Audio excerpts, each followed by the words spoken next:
Okay, so today we're doing the Eightfold Path, and as you can see here on the slide, the Eightfold Path is represented by this wheel with the 8 spokes on it, and this is also the international symbol for Buddhism. So the Eightfold Path plays a very pivotal role in this particular religion. It defines it, and it's also, as we had heard in the last class, it is also the way out of suffering. It's the path laid before us, paved by the Buddha himself many, many centuries ago. And like I had mentioned earlier, there's many complexities to each one of these, and we're going to go through one at a time for the next hour. So let's see how we do.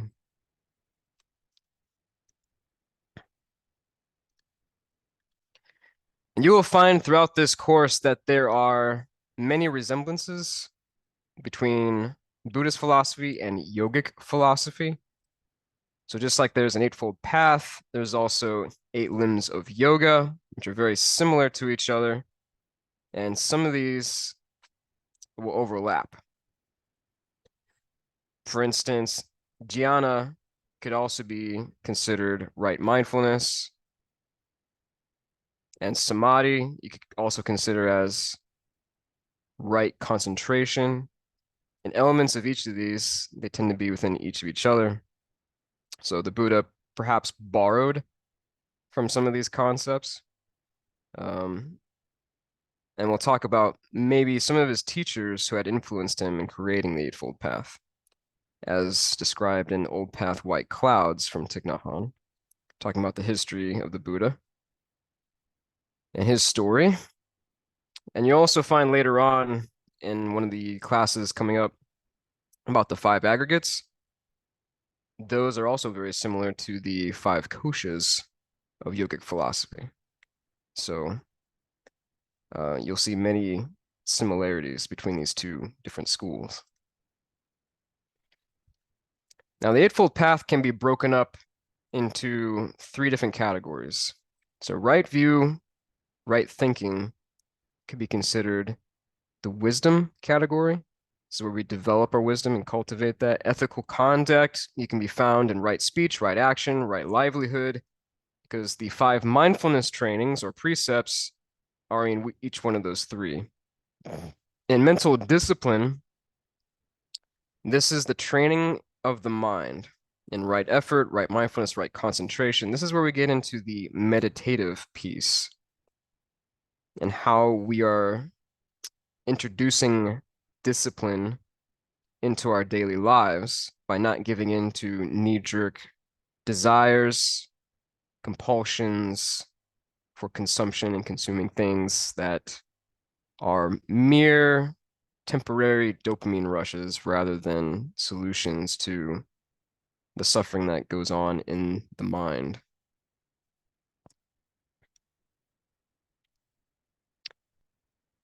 I like this quote: "To acquire knowledge, one must study, but to acquire wisdom, one must observe." So it's important to note that as we go through each one of these slides, there's a lot of knowledge that's being transmitted from Thich Nhat Hanh in his book and some of my commentary. But the encouragement here is to try each one of these paths on for yourself and observe how it affects your life and whether or not it actually works for you. And if it doesn't, there's an invitation to seek something that does work for you, even if it isn't Buddhism or the Eightfold Path. So starting off with right view, again, we're cultivating wisdom here, and that's to be able to see through the sheath that is our perspective, our beliefs. They are illusory, transparent, because they're simply things and concepts that were introduced to us throughout our lives, and we sort of brought those into our life as well, and they've dictated our decisions, our choices that we make throughout our lives. The right view is the deep understanding of the Four Noble Truths, and hopefully we're able to deeply understand those truths in the last class. So hopefully I did a good job there. And Buddha had interpreted right view as the faith and confidence that suffering can be transformed. And we talked a little bit about some ways we could transform suffering last week. But the transformation of suffering is really one of the key goals of the Bodhisattva, not just in ourselves, but for others.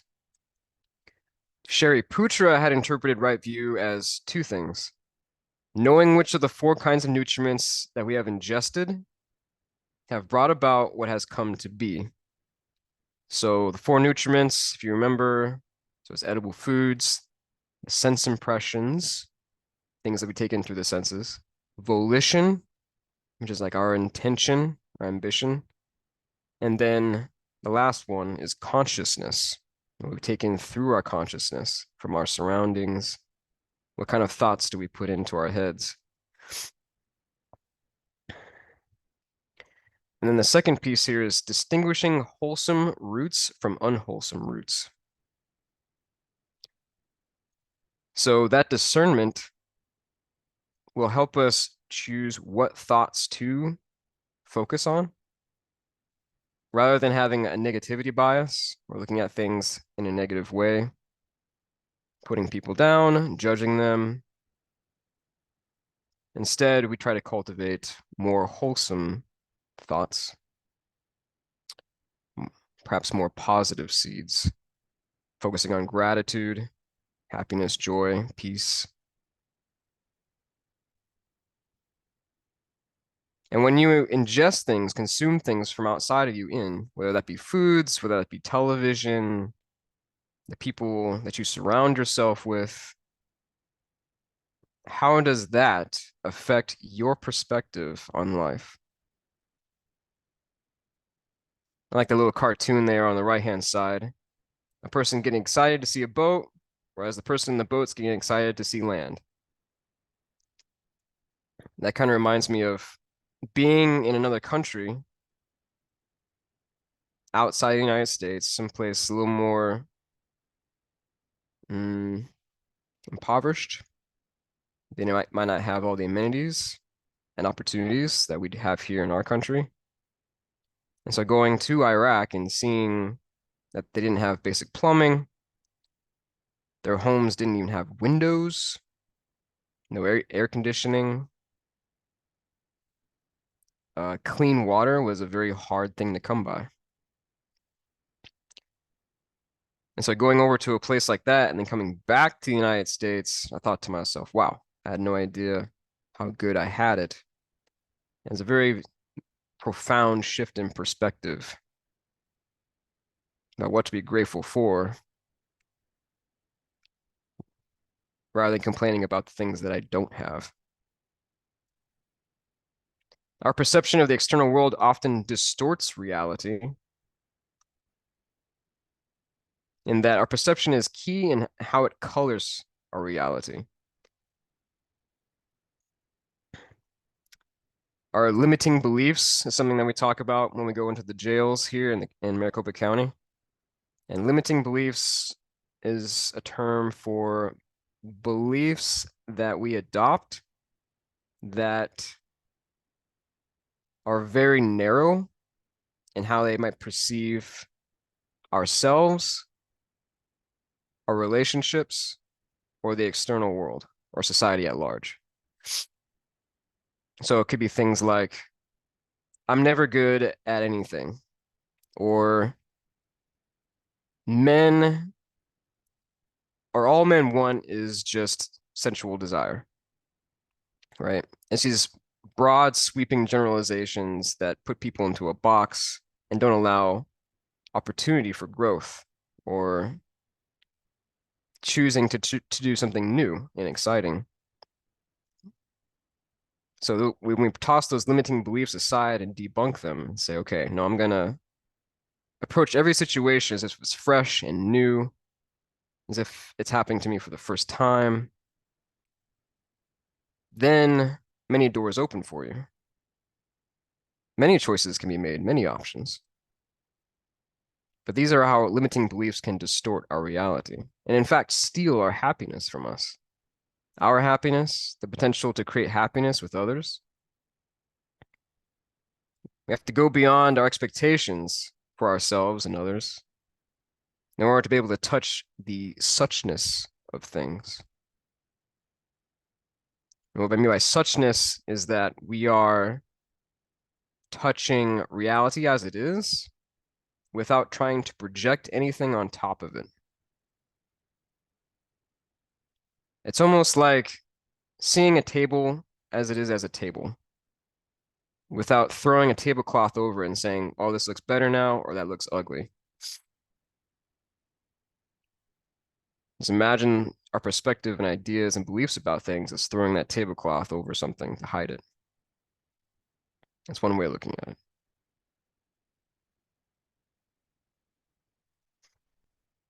And then the absence of all views, some might interpret that as nirvana, the dropping of all concepts. Or as Buddha had once told Mahakasyapa, when he held up a lotus flower and saw Mahakasyapa smile, the Buddha said, everything that arises ceases. So we have to ask ourselves, when we talk about our subjective perceptions that can hinder right view, am I sure? Perceived objects are inseparable from our consciousness. Like a cloud in the sky, it's made up of many different elements. A cloud has the potential to become rain, or a river or stream. The ocean has the potential to rise up and fly in the sky, just like a cloud.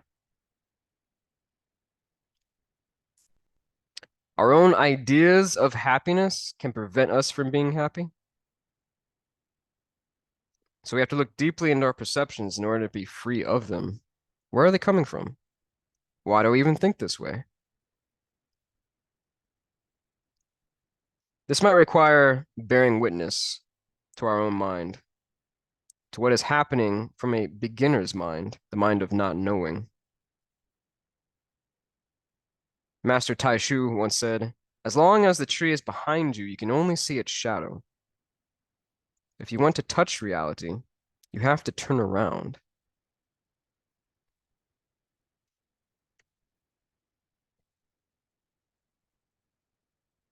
This brings us to right thinking. Right thinking is like this script that runs in our heads sometimes. And this script can determine ruminating thoughts and where they bring us in our lives, and speech within our mind that reflects the way things are. I think, therefore I am not. Thich Nhat Hanh has been known to say. So the four practices of this, asking ourselves if we're sure, what am I doing? Sometimes we just do things without paying attention to what we're doing. We might be multitasking.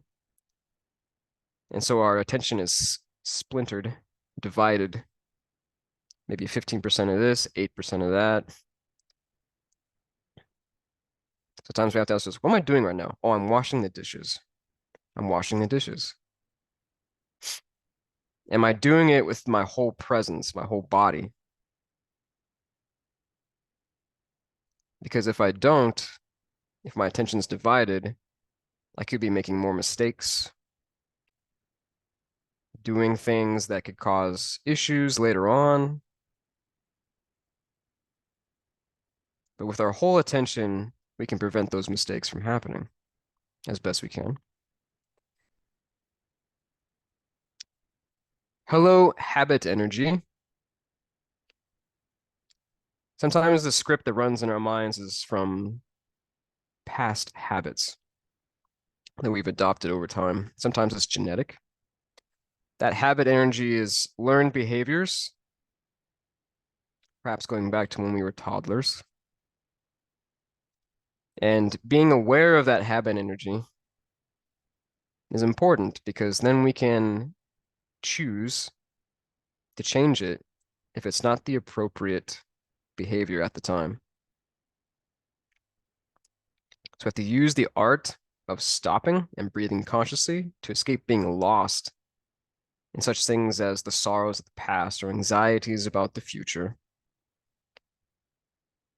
Don't let fear run your life. Bring body and mind back into harmony and touch the present moment. There was once a student who asked an elderly monk, "Grandfather monk, what color is that tree's bark?" And the older monk said, "It is the color that you see." The more erroneous your perception, the more incorrect your thinking will be. Things are much more complex.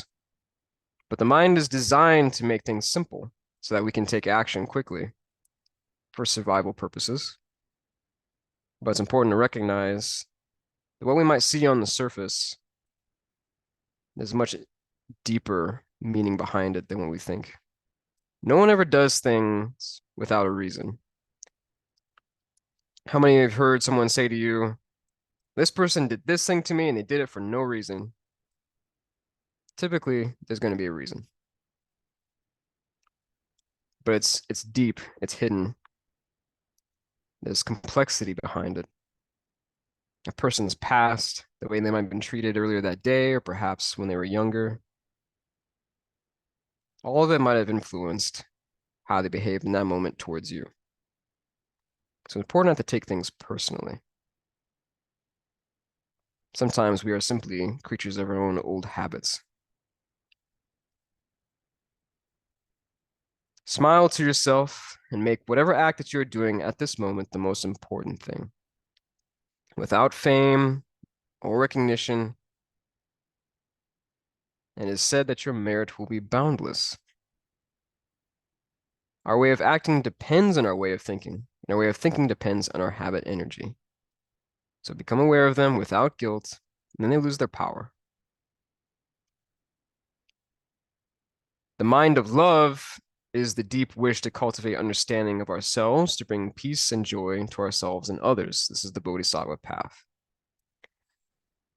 So getting back to our four nutriments earlier, let's talk a little bit about volition or intention, because our intention will influence our speech and actions in a wholesome way and become a motivating force for mindful living. This is how right thinking will influence other aspects of our lives through speech and actions, right? So we're going to talk about that in the following steps.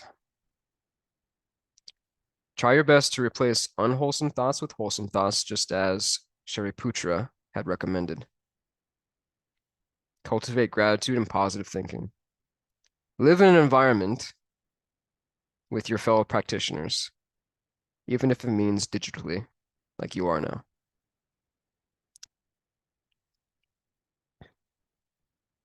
And changing the peg is a metaphor that Thich Nhat Hanh has used from time to time, where rooftops were built with large planks that had these wooden pegs that attached them to each other.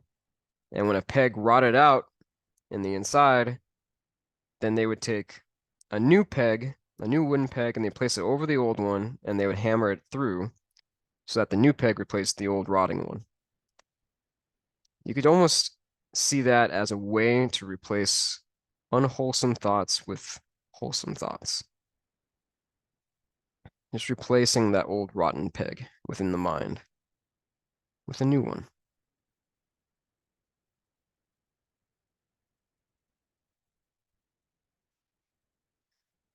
So right thoughts can influence right speech.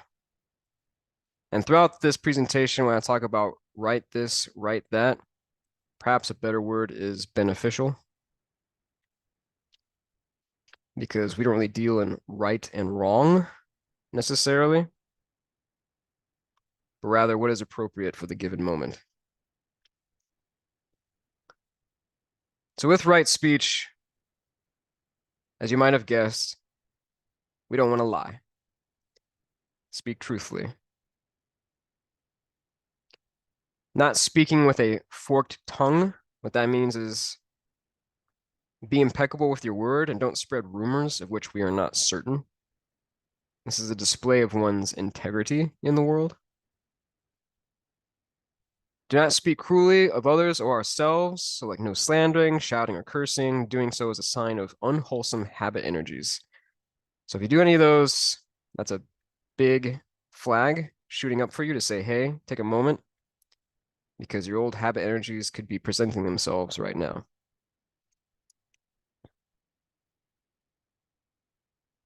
Not exaggerating or embellishing. So staying away from over dramatizations like absolutes such as always or never. Let our speech arise from the Buddha seed within us. Always and never.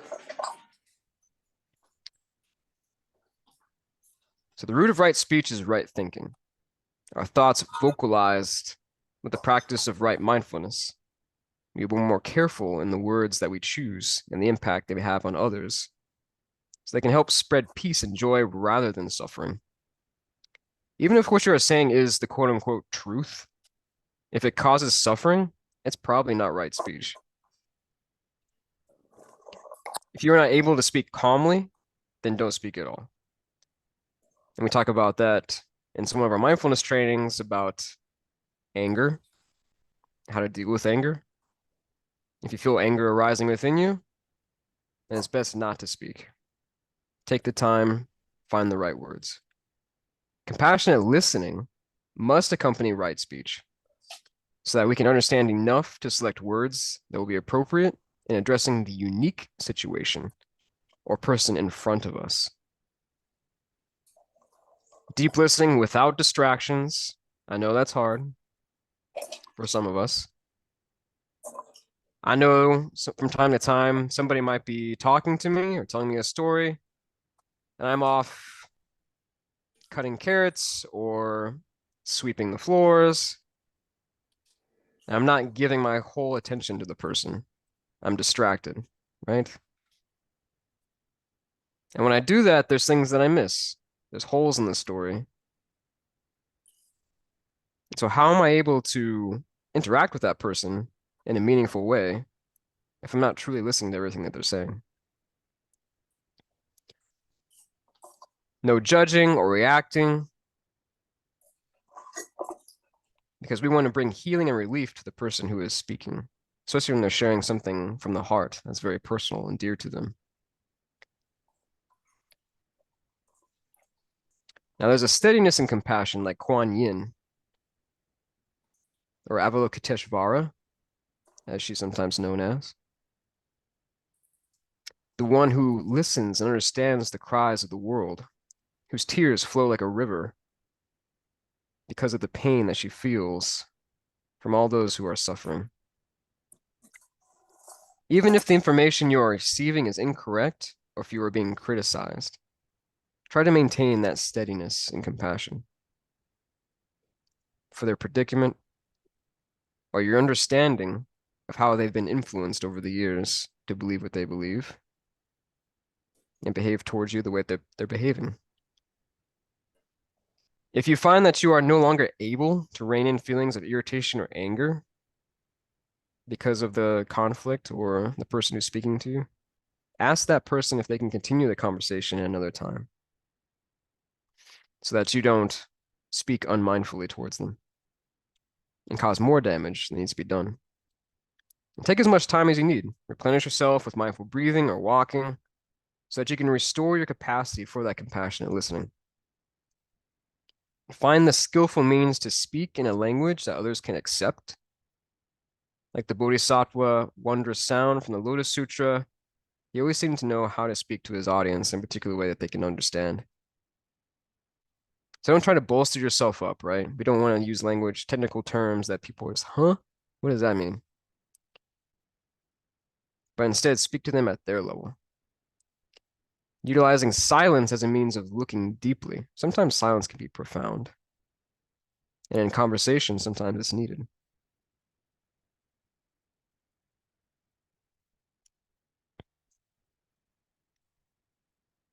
And this brings us to right action. This can mean just simply making better food choices. In relation to the first mindfulness training,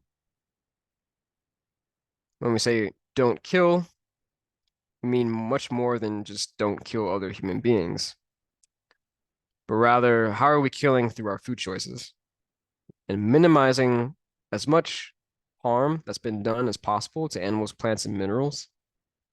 And this could mean simply by making a different food choice. Live simply, promote social environmental justice just through your own choices and how you consume those four edible nutrients.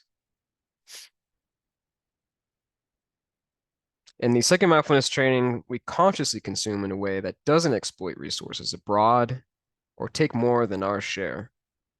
Resources are finite in this world, and the way that we live here and the way that we consume will require more resources than what our earth can provide. If the whole world did what we did and consumed the way that we consume, important to keep in mind. In the third mindfulness training, to protect the integrity of families and individuals, we must be an example of ethical actions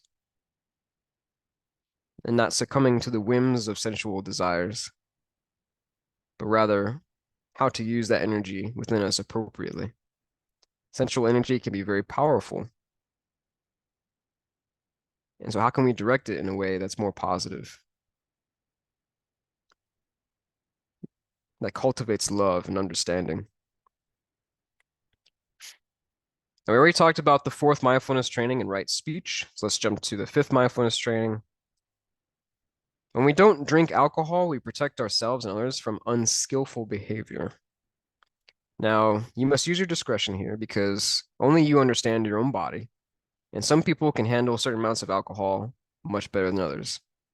If you think you can take a sip of alcohol and still maintain your ability to make skillful choices and not cause harm, then by all means. For me personally, I'm a huge lightweight, and it doesn't take much to make me tipsy. So I know that if it touches my lips, that's probably too much.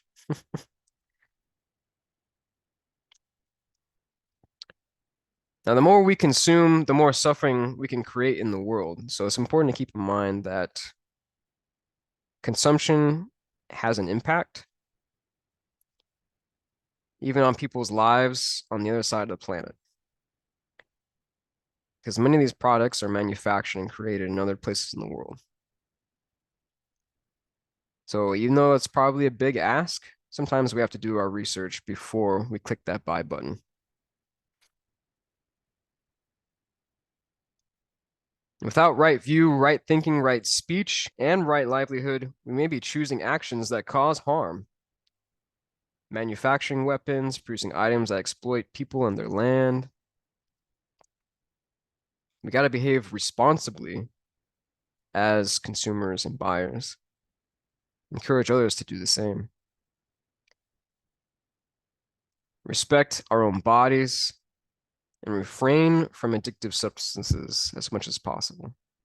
They are merely band-aids to wounds that could be hemorrhaging within us. They are crutches that help us escape from suffering, but doesn't help us address it appropriately.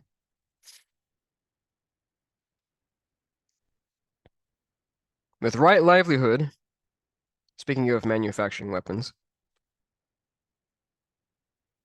one job that we might be discouraged from partaking in is dealing arms. Not involved in slave trade, human trafficking. This might seem obvious. The meat industry, that might be a curveball for some. So even being a butcher, probably discouraged. Does not sell or produce alcohol, drugs, or poisons. So I remember at one point I was talking about making mead on this farm that I was at in South Phoenix because I had bees and honey and I was experimenting with fermentations. And I thought, oh, I could probably make mead with all the fruit that we have here. And then I had been talking about this while I was at Deer Park, and one of the Dharma teachers gave me a very uh, sincere stink eye. And he's like, really? You thinking about producing and selling alcohol, are you? And so I had to take a step back and think about it for a second about whether or not what I was doing was actually right livelihood or ethical. Do not make prophecies or tell fortunes. Sorry, fortune tellers. If you're doing it for fun, hey, no big deal. But these can have a profound impact on some people if they take it seriously. So if there's fortune tellers out there and people will base their lives based on some of these revelations, if you want to call it that, that could be detrimental sometimes. It's probably not the best livelihood to have. Try your best not to work for a company that pollutes the environment or steals resources from indigenous tribes. So before you apply to a company, make sure that they're actually ethical in how they create products and where they get them from. Something that I had done research on was on Unilever, which is a European-based company that was producing products, usually hygienic products. It's like soaps, shampoos, etc.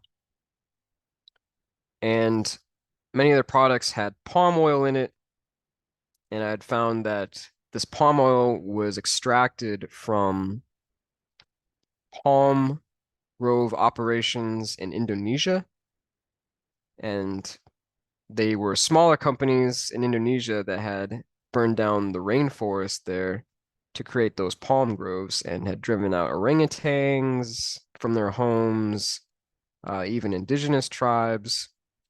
And Unilever just bought that palm oil without even thinking about the impact that it was having on the people of Indonesia, or even the animals for that matter. And so it took an organization like Greenpeace and a few other nonprofits to say, hey, do you realize you're doing this? And called for boycotting Unilever products. So keep an open mind out there because some companies may not even realize that what they're sourcing their products from is highly damaging to the environment and the people.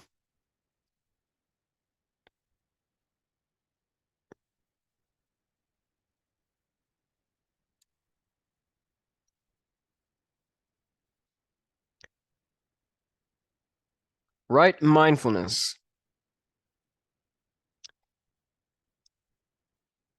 So for this one,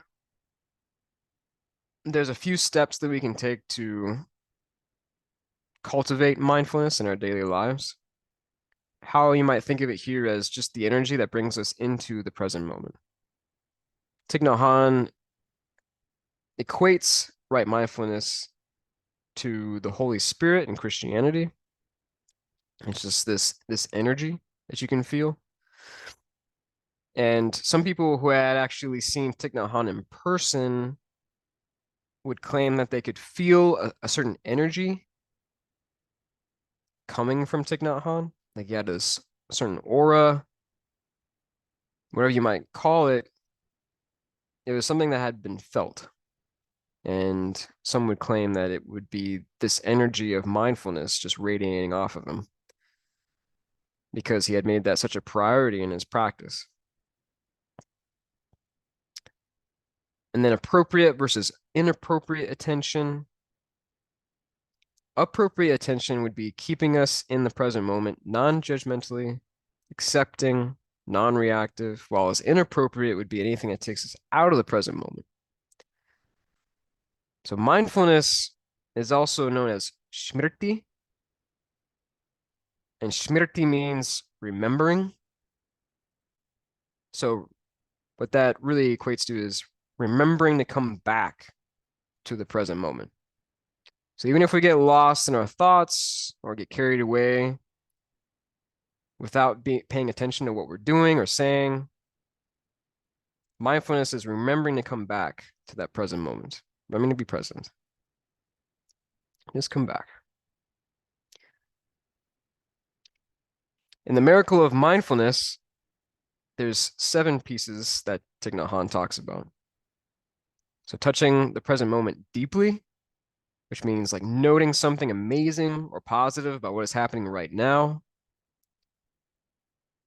drawing each other's attention to the importance of this moment. So when you're with another person or a group of people, you can say how great it is that we even get to share this time together, right? Because you never know when it's gone or we'll ever see each other again. Just being appreciative of that moment that we have together. Number 3, nourishing the object of our attention with our curiosity.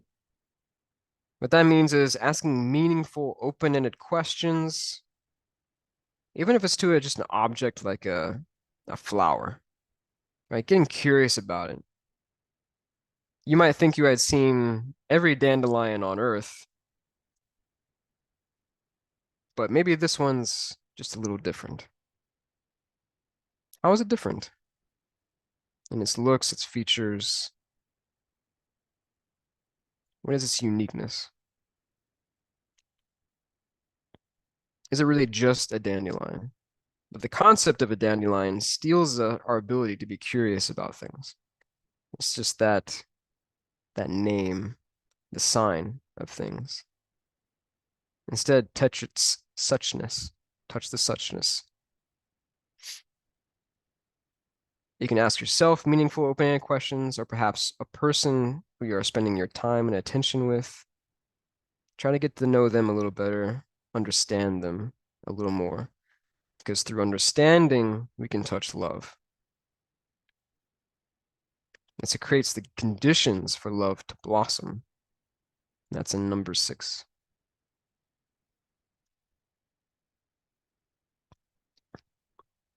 And number 7, transforming habit energies that reinforce the cycle of suffering. Just like we had talked about last week, we can use deep listening and understanding to learn from each other's struggles and sufferings to overcome unwholesome tendencies or behaviors that cause harm to ourselves and others. So we can share what we've learned.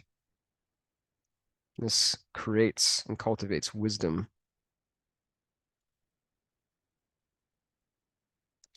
Within right mindfulness is the 4 foundations of mindfulness, which is a sutra given by the Buddha. One of the key pillars of our practice is this 4 foundations of mindfulness. Mindfulness of the body, which is like parts of the body. In traditional Buddhism, there's 32 parts of the body. We could also see into the 4 elements that comprise this body. How is fire within us? Air, water, earth.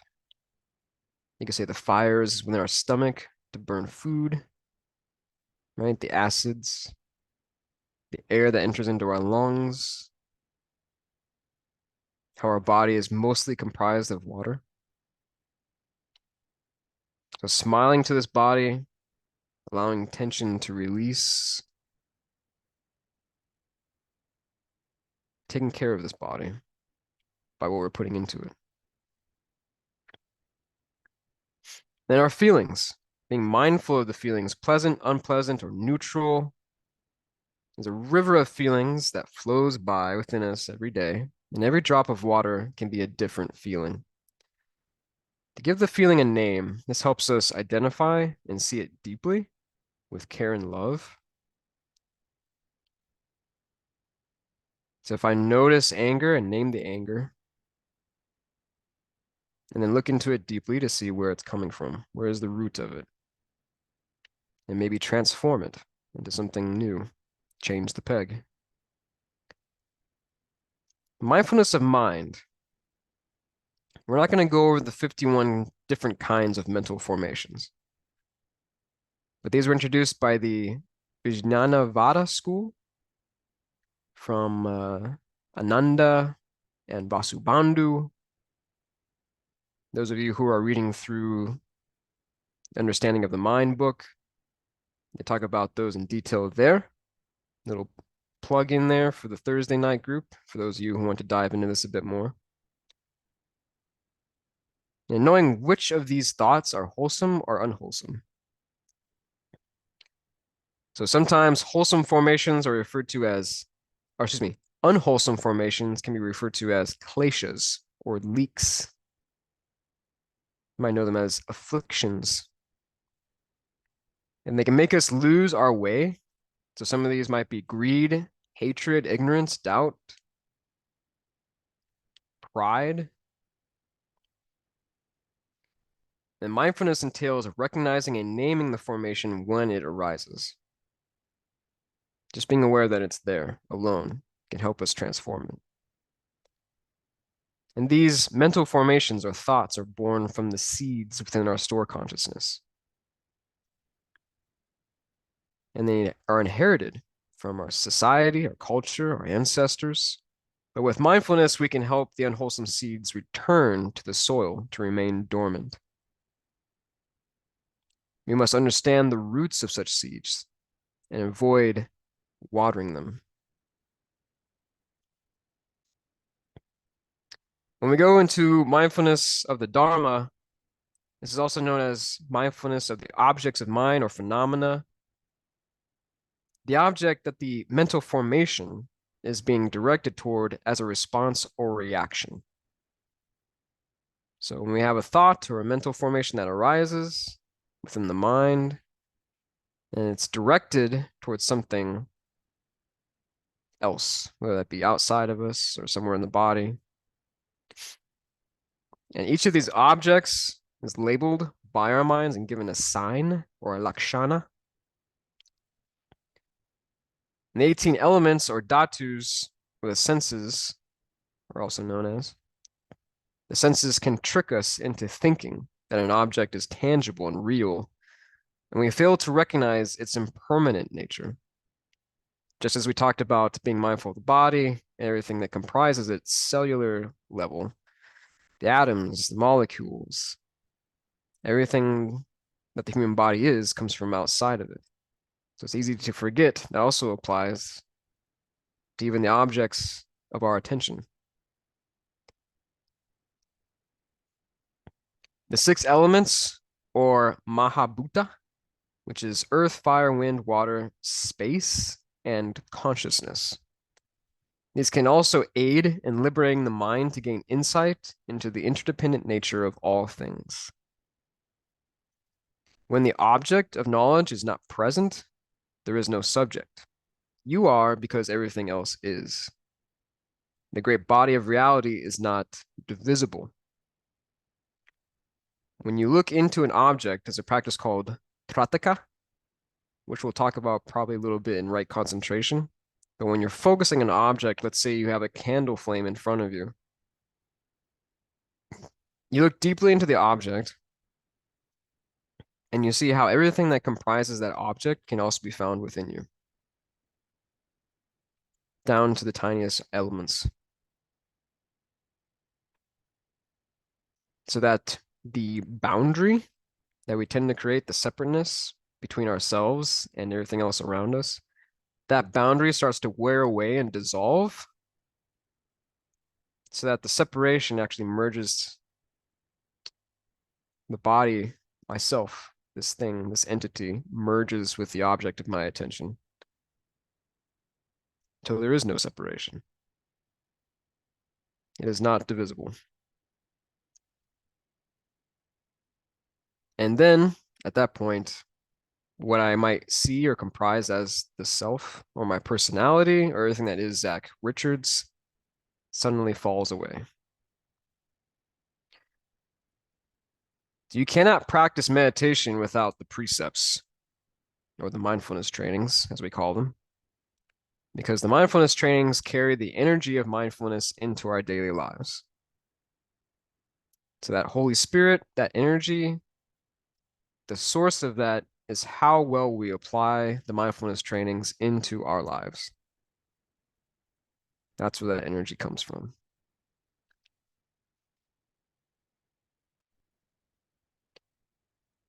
Right concentration.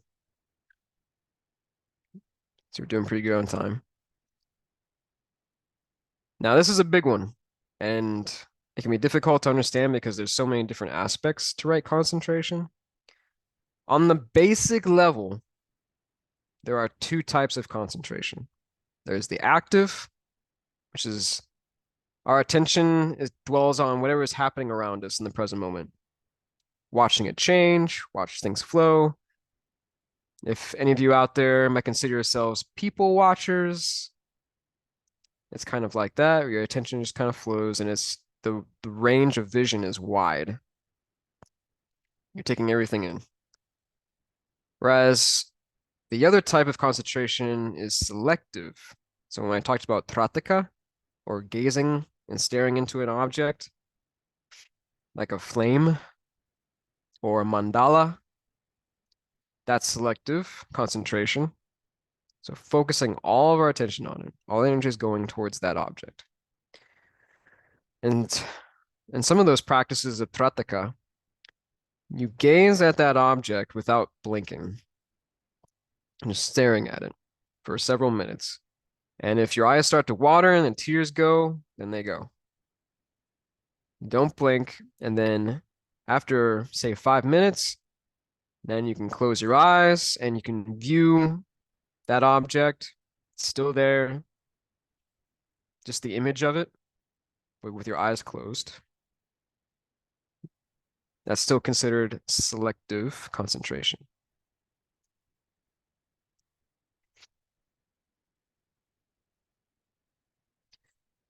Now we move on to what are considered the 9 levels of concentration. Now here's where it gets a little deeper.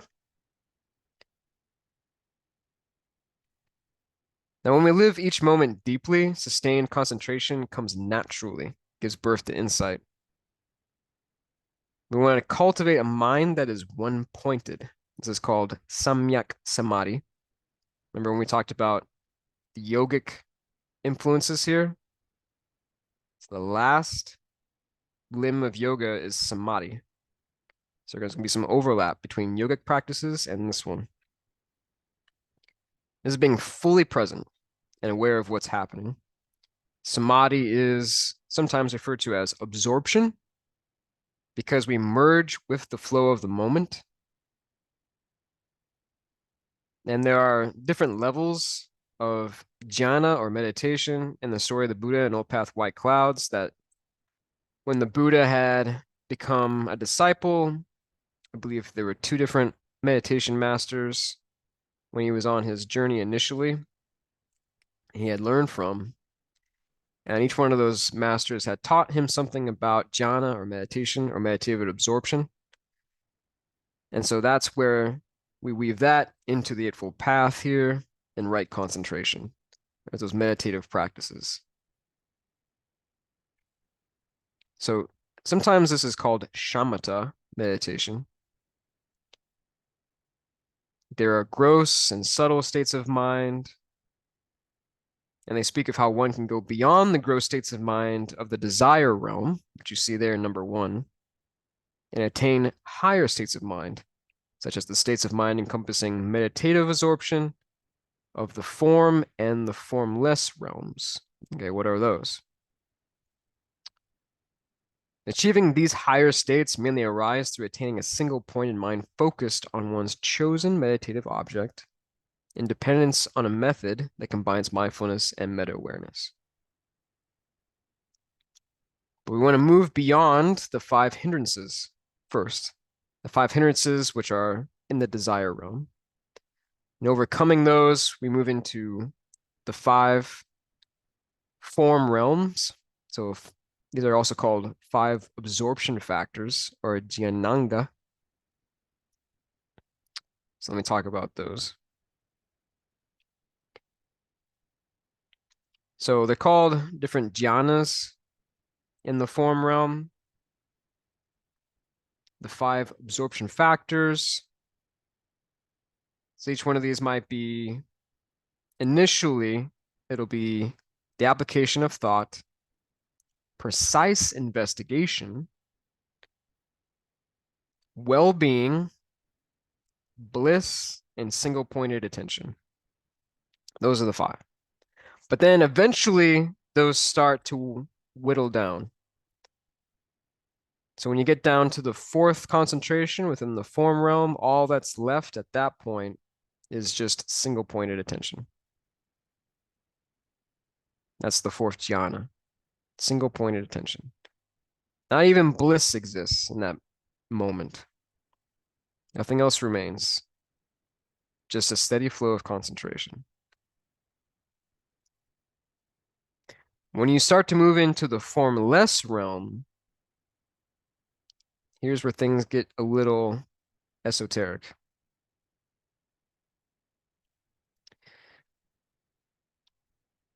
So the first stage of this is the sphere of infinite space.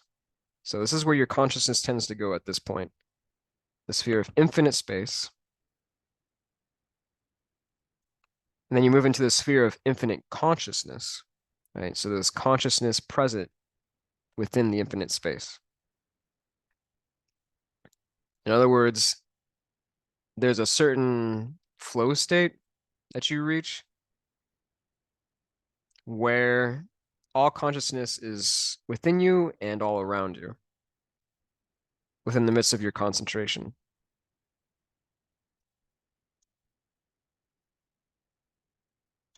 The third here is the sphere of nothing whatsoever. What that means is silenceness. Not just nothingness, because we're not promoting nothingness per se, but rather silenceness specifically. For those of you who don't know what silenceness is, that means that there's no labels, there's no naming, there's no concept of things. When I see a table, just the word table alone in that name is a concept that's clouding my mind, right? To be able to see into something deeply, you have to get rid of the name because the name has too many expectations and it's merely a concept of a thing rather than the thing itself. There might be qualities of that object that reflect that name. However, it is unique in its own way. To be able to see the complexity of that object, you have to get rid of the name sometimes. This is where signlessness comes in. So all concepts drop away, they fall away. And now the true nature of reality reveals itself, the complexity of it. And it's not that you have to understand everything that's happening. You don't have to understand the complexity, but rather just allow it to be as it is. This vast field of consciousness in space. And this last bit here where it says peak of cycle existence or cyclic existence. What that means is it's a sphere of neither perception nor non-perception. Perception is erroneous and merely the interpretation of signs. So when you let go of signs and names and concepts, then perception is no longer relevant. It's not needed. Even our perceptions alone of reality can cloud the mind. So that illusion drops away.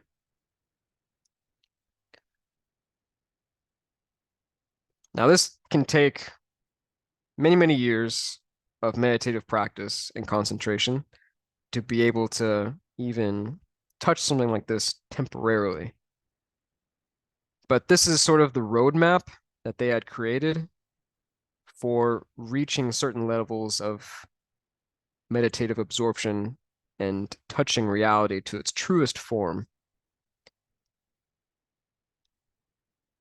Now, Thich Nhat Hanh had dropped the desire realm in number 1 and instead created a 9th level called cessation at the very end. This is the level of an arhat, which is sort of an enlightened being that we know from the Theravadan practice. It was more common back in the early Buddhist years, where an arhat was known as a non-returner, which means they had achieved such a level of meditative absorption that they would never be reborn again, right? That was kind of the end goal at the time. Now things have shifted in Mahayana Buddhism, right? Because as a bodhisattva, the goal becomes now, how can we transform suffering within ourselves and others, right? So once we achieve this level, the state of cessation, the ego, also known as manas, is transformed into non-self. There's no self. And unwholesome habit energies are purified,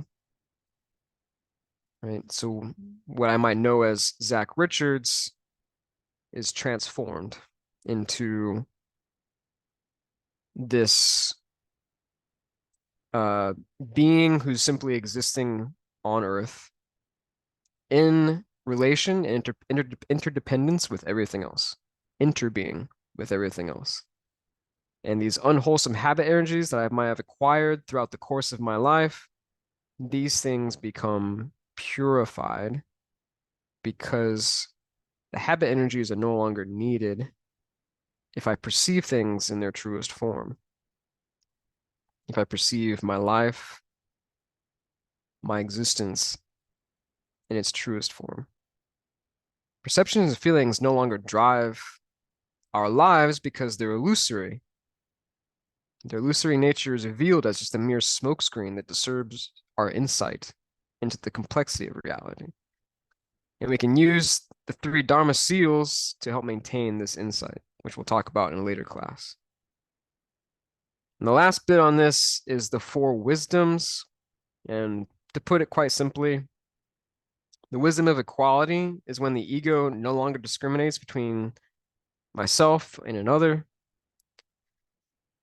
The wisdom of the great mirror is that the store consciousness within my mind, where all the thoughts reside, the potential thoughts, it's no longer gripped by the concept of a self through the ego, and instead reflects the intricacies of the universe. The wisdom of wonderful observation is that the mind consciousness observes phenomena without being caught in the concept of permanence and signs. And lastly, the wisdom of wonderful realization is that the first five consciousnesses, like eyes, ears, nose, tongue, body, they touch the suchness of all phenomena and is no longer caught in preferences in this or that. Oh, I don't like this. Oh, I like that. Give me this, don't give me that. Now the senses are no longer attached to those preferences.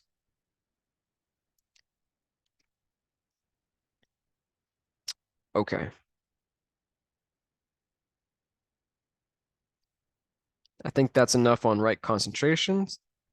But how I tend to look at right concentration in a more modern perspective is through the film The Matrix. It reminds me of just being able to see the patterns of life clearly, just like coding, as Neo had done in The Matrix. There had this epiphany, this moment of realization where he could actually see the code that encompassed all material matter, right? All the material things around him. That it was all written and it all had a purpose and a place.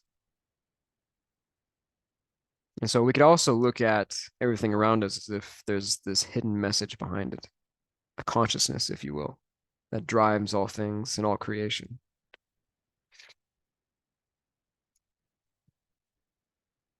I won't go through all of these, but I just wanted to note here that in Vajrayana Buddhism, which is also known as Tibetan Buddhism, they have their own 9 stages that are very similar to what we just went over. And so if that's something you want to look into on your own time, feel free to do so. It's very interesting. And in our last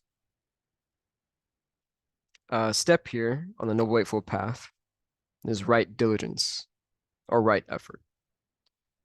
So let's first talk about what is wrong diligence.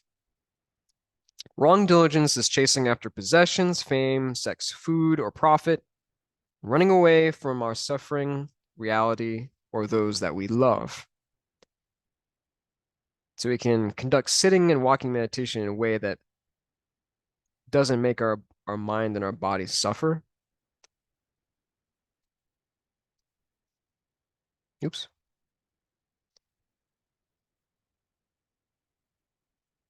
And there's fourfold practices of right diligence that we can incorporate, and they're pretty straightforward. So preventing unwholesome thoughts within our mind, our consciousness that have arisen from arising again. And returning those unwholesome seeds that have arisen back to the store consciousness. In other words, not watering those seeds, not perpetuating unhealthy habits. And finding ways to water wholesome thoughts within our consciousness that have not yet arisen, asking our friends to do the same or even just help us. You might ask them to help support us as we try to think more positively about our situation in life, what to be grateful for. Because as we talked about last Sunday, they can shine a light on some of our blind spots, things we might not have considered or thought about. And then nourishing those wholesome qualities within our consciousness that have already arisen so they will grow stronger. Like nourishing my meditative practice, nourishing studying about mindfulness, nourishing looking deeply in my own body, knowing when to rest so that I can maintain a healthy state of mind.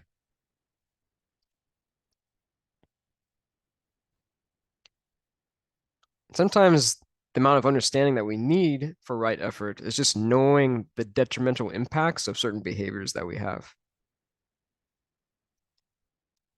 And certain desperate moments in our lives that can really breed our effort and motivation to want to change.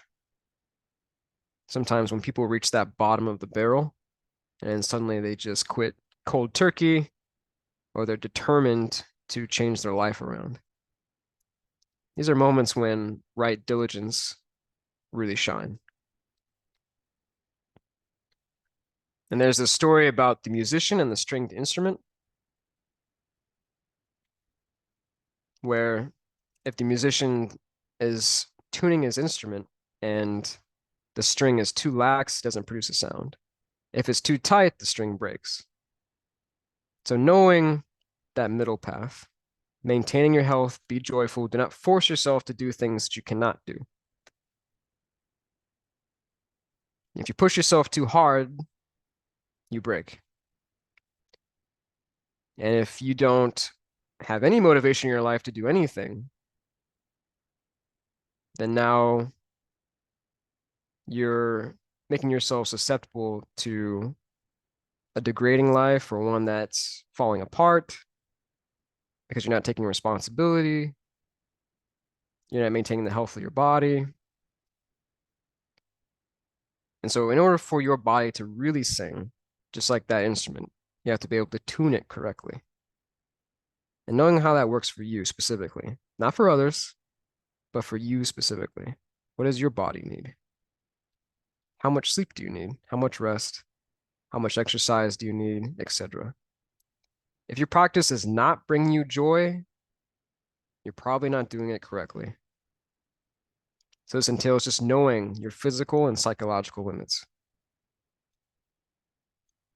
We should not force ourselves to do things like ascetic practices like the Buddha had done, nor become lost in sensual pleasures, right? And this is something the Buddha had learned as a prince and as a sannyasin,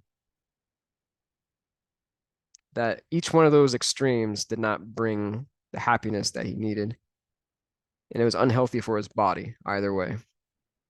So he found something in the middle. And so it is also our responsibility to discover for ourselves what is our middle way. And spend time with others who bring the energy of mindfulness so that this practice becomes easier for you.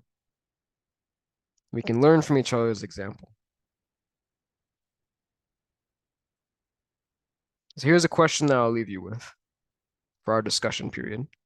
How does the Eightfold Path lead us out of a life of suffering? Ultimately, after all we've discussed, what can we conclude about how it actually leads us out of suffering?